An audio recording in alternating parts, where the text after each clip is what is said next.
my name's Spencer and welcome back to my channel. Today I'm going to be showing you how I set up my new bullet journal for the rest of 2023.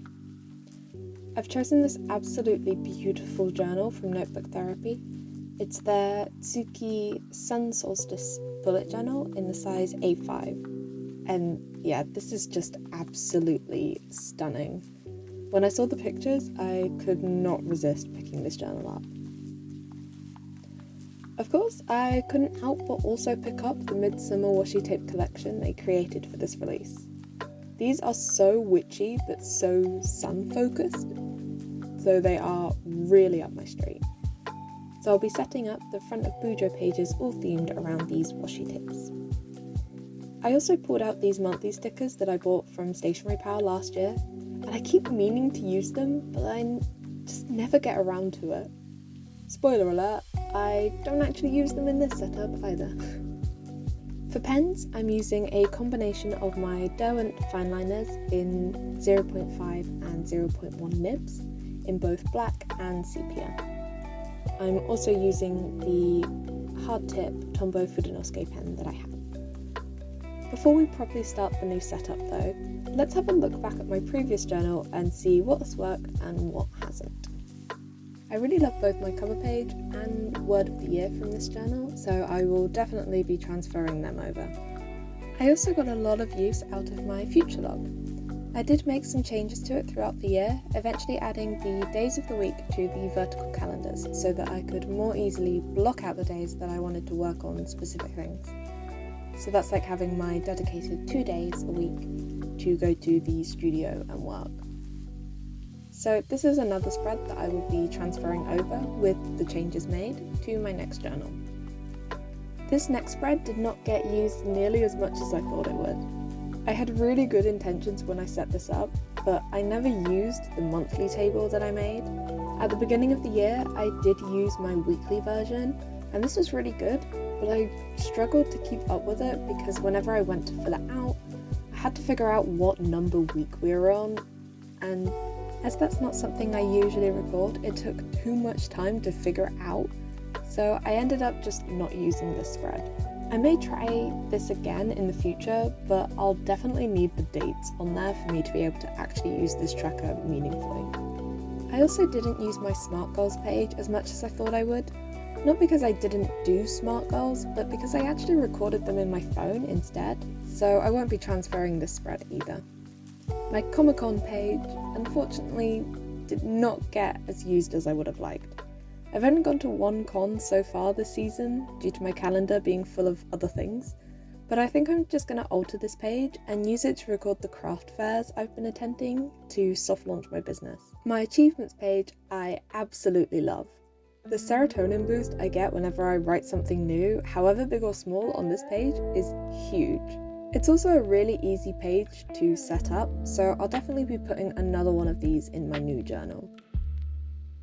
I love my 23 things to do 23 times in 2023 spread. It's really hard to say.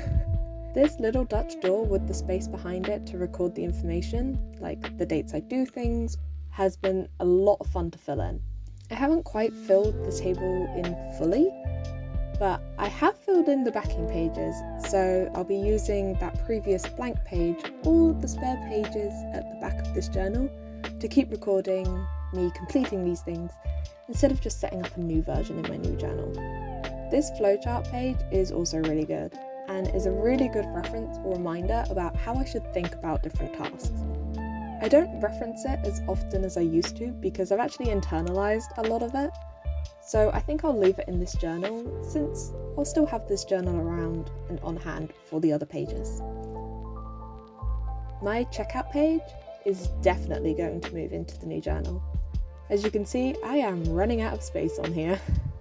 And this is far from everything that I actually want to have written down on in here, so I'm going to be expanding this into my new journal.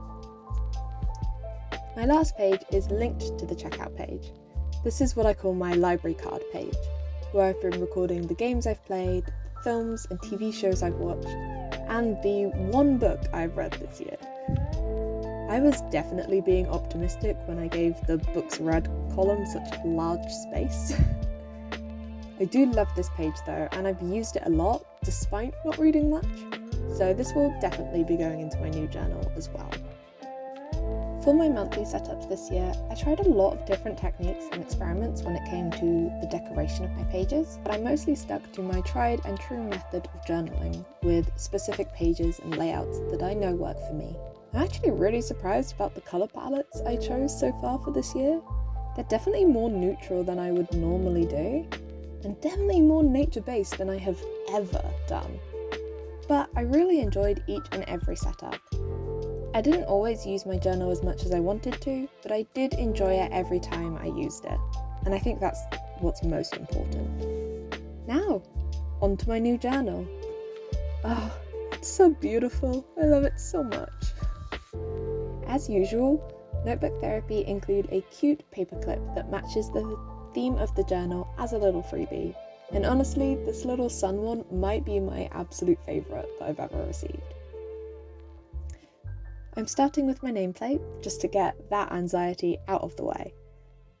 I'm writing my nickname in the journal because I like writing it like this, and I think it looks pretty.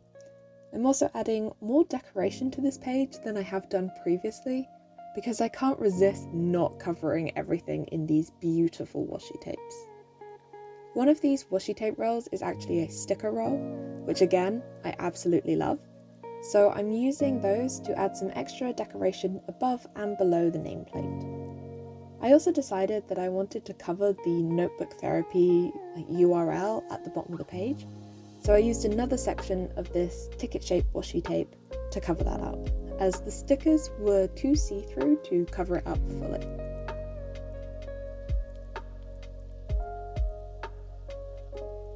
After adding those little bits of decoration, I moved on to my cover page. I'm doing what I've done in previous journals, and I'm turning this first flyleaf page into a pocket, which I can store my grid spacing ruler, stencils, and any other flat objects that I want to hand when I'm using my journal. I'm doing this page roughly in thirds, so I'm cutting 1/3 off and leaving 2/3 to make the pocket, gluing that down with some blue tape. Much like my previous journal, I'm going to decorate the top of this page, so the back of that nameplate page, with 2 different washi tapes from that Midsummer set. I am so obsessed with these washi tapes, I'm probably going to be using them a lot in the future. Although by saying that, I may have put the kiss of death on them. I guess we'll have to find out together. I decided to decorate the pocket itself with the year date and these 4 almost tarot-like images from the PET tape in this set. I think I must have set up my camera on a slight angle though, because here it looks like I've stuck everything down on the wonk, but I promise it isn't. I added the words 2023 onwards using my firm tip Fudenosuke pen, and I added a few smaller stickers to the page also. On the opposite page, I've got my word of the year, which is continue. I think so far this year I've done a pretty good job of living by this word. Even though I've had to give up a few things, I've made sure to continue doing things that bring me joy, and that I'm excited to work on. This time I wrote it in bounce calligraphy, or at least my best attempt at it. You probably all know by now, but lettering is not my strong suit, so it's not exactly what I wanted it to look like, but it is progress. Then I used my Notebook Therapy stencils to create this lunar cycle drawing above and below my word of the year. I know technically a Midsummer Solstice theme wouldn't have the lunar cycle in it necessarily, but for me, nothing completes a witchy theme like a good old-fashioned lunar cycle. After that, I grabbed this washi tape that looks like tea-stained paper and has both drawings and writing on it to create a washi tape border at the top and bottom of the page, framing my word of the year. I do like this page, however it looks a little disconnected from the previous page, which has more purple tones to it, so I decided to add some darker and more purple elements to this page as well, just so that the 2 pages worked better together. I used both this thinner washi tape that has sayings on it, and this other one that is a little harder to describe, but according to the website is vintage ticket-shaped washi tape. I laid these over the previous tape and basically just built this page up using different tapes and stickers until I felt like it was balanced and tied in well with the previous page. After I was happy with that, I moved on to my next and the most tedious page. This is my future log, and I'm setting it up the same way I did in my previous journal. This time with the dates ranging from July 2023 to June 2024. I know this may seem odd to some people, but I actually have to plan the events I'm attending and jobs like pet and house sitting months in advance. So actually having this much room in my future log works really well for me. I'm creating a Dutch door, and on each page I have 3 columns. I'm starting each column at the same point, but depending on how many days there are in the month, they will end on different lines. I'm also leaving room to the left of each column to include both the date and day of the week, so that I'm not having to look at one calendar for events and then another to see what day it's actually on. I used bounce calligraphy again for the title, and using the same stencils from before, I added these diamond sparkles with my brown Derwent Fineliners. I then decided that because I wouldn't have space to add the washi tapes to these pages, I needed to bring in that purple colour from the other pages in a different way, just to make sure that they all worked together. So I grabbed a couple of different Crayola supertips and swatched them to find out which one I liked the best. I then used this pen to colour the heading boxes for each monthly calendar. I did make a little mistake here, overextending one of the lines, but I just used my white gel pen to cover that up a bit. After doing that, I decided I wanted more of the gold tan colour on this page as well. So I used a brush tip pen to colour in the columns for the days of the week and the dates. For some reason, I decided to colour them horizontally to start with, which I quickly learned was making my life so much harder. But I had already committed, so I finished the first 6 months with that technique and then switched to colouring them in vertically on the next page. I definitely prefer how the second set came out though, but oh well, we live and we learn. That being said, if I thought the colouring part was tedious, I was in for a shock when it came to writing the days of the weeks and the dates. Honestly, I do this twice a year, every year. You'd have thought that I would have learned my lesson by now, but no. I still expect it to be quicker and less tedious each time, and each time I am humbled by the process. These pages really were the ones that took the longest to set up, but I was fortunate that I only made one little mistake. At one point, I thought I had really messed up and had written all the dates on the wrong page, but I hadn't. My brain was just freaking out over nothing because it had been writing the numbers 1 through 31 for an hour, and it had nothing better to do. Once those pesky little numbers and letters were done though, it was time to move on to a much simpler page, my achievements. This page is always pretty easy to set up because it is literally just the heading and then some border decorations to make sure that I have plenty of space to write down the things I achieve in the months included in the life of this journal. Once again, I used that bounce calligraphy style for the heading, and I did that using my Tombow Fudenosuke hard tip pen. I also later add a drop shadow in the purple pen that I used for the future log. Then I added more diamond sparkles to the corners and a washi tape doodle that I coloured in purple and labelled part 2. But I actually ended up covering these up with washi tapes because I didn't really like how they looked in the end. I used that beautiful wide gold foiled tape along the bottom and then added this thinner shaped washi tape to help border the heading and cover up those doodles. I also used some of the stickers from both the sticker sheets and the washi tape rails to add some more decoration around the page. And with that, I was all done. See? Nice and easy. My checkout page is another easy page to set up. I did consider splitting this page into categories like I do with my library card page, but I decided in the end that I needed this page to be more freeform. So I went through a similar process as the achievements page to decorate this one too, including writing the heading in bounce calligraphy.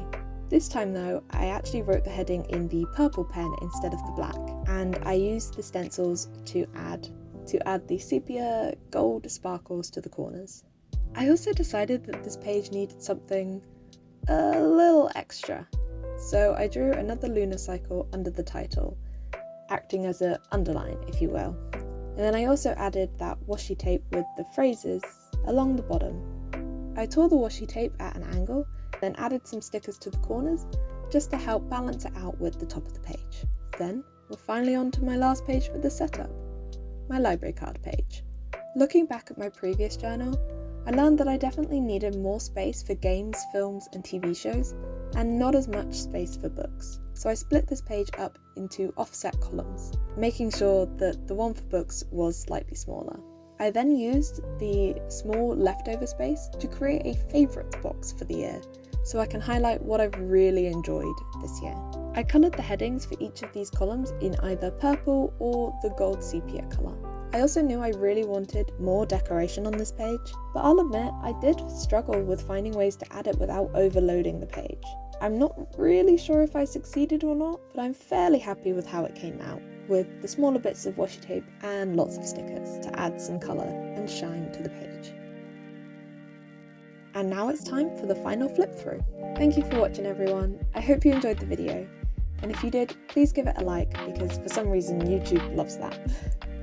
And if you're new here, hit that subscribe button so we can hang out some more. I will finally be releasing the project that I've been sitting on for months in August, so make sure you're subscribed so you can get all the details as soon as they're available. Oh, and for the emoji for this video, post your favourite summer themed emoji. I'll see you all in the next video. Bye!